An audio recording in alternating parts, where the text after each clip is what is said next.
백브리핑 시간입니다. 뉴스 스토리텔러 박진규 기자와 함께합니다. 시작해볼까요? 네, 오늘은 풍선 미스터리를 이제 키워드로 해가지고 방금 전해드렸죠. 미국이 격추한 중국 풍선 얘기를 좀 더 이어서 풀어보겠습니다. 그렇군요. 이번 사건은 미스터리라고 표현을 했습니다. 사실 가장 의문스러운 게 요즘 같은 시대에 웬 풍선? 이런 얘기거든요. 웬 구닥다리 풍선이냐 이런 네. 거잖아요. 2차 세계대전 때 사진들을 이제 보시면 과거에는 이렇게 이제 군사, 정찰 목적으로 풍선을 사용하긴 했었습니다. 냉전 시대까지 많이 사용을 했다고 하는데요. 네. 하지만 요새는 첨단 첩보 위성들이 모두 떠 있는 그런 상황이니까요. 손바닥 보듯이 보잖아요.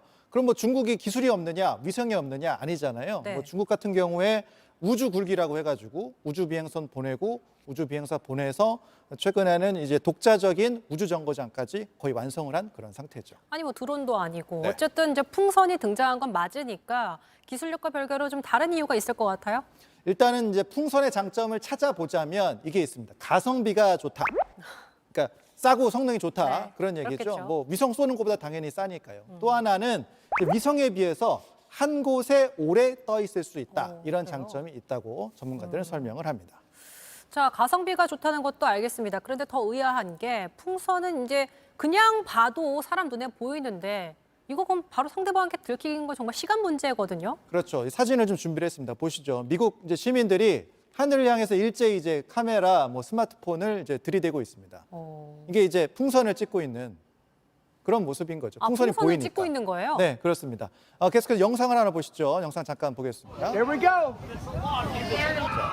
이제 이런 식으로 트위터나 소셜 미디어에 일반인들이 찍은 풍선 관련 사진, 동영상이 엄청 많이 올라왔습니다. 미군이 격추를 해서 풍선이 떨어지는 장면을 사람들이 해안가에서 직접 스마트폰으로 다 찍었고요. 이렇게 눈에 뻔히 잘 보이는 그런 상황인 너무 거죠. 육안으로도 잘 보이기 때문에. 네. 근데 스파이 풍선이 아니라 그럼 이거 실수로 미국 영공에 들어간 기상 관측용 풍선이다라는 중국 설명이 좀 어찌 보면 맞을 것 같기도 하고. 일단 중국은 이례적으로 굉장히 네. 빠르게 이 풍선이 이제 중국 것이다 인정을 하면서 유감의 뜻을 표시를 했습니다. 네. 그런데 이제 이거를 곧이곧대로 믿을 수 있느냐? 그렇죠. 그러면서 중국이 말한 그 실수라는 게 의도한 실수라는 분석들도 나오고 있습니다.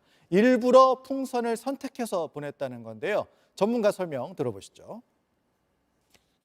중국이 지금 현재 상황에서 군사적 긴장을 높이지 않으면서도 미국에게 압박을 가하는 방법 중에 하나로서 채택한 것으로 볼 수 있다는 것이죠. 어쨌거나 이 풍선 하나가 들어와서 사실 미국도 난리가 난 거죠. 그래서 바로 그런 부분을 노렸다고 볼 수 있습니다.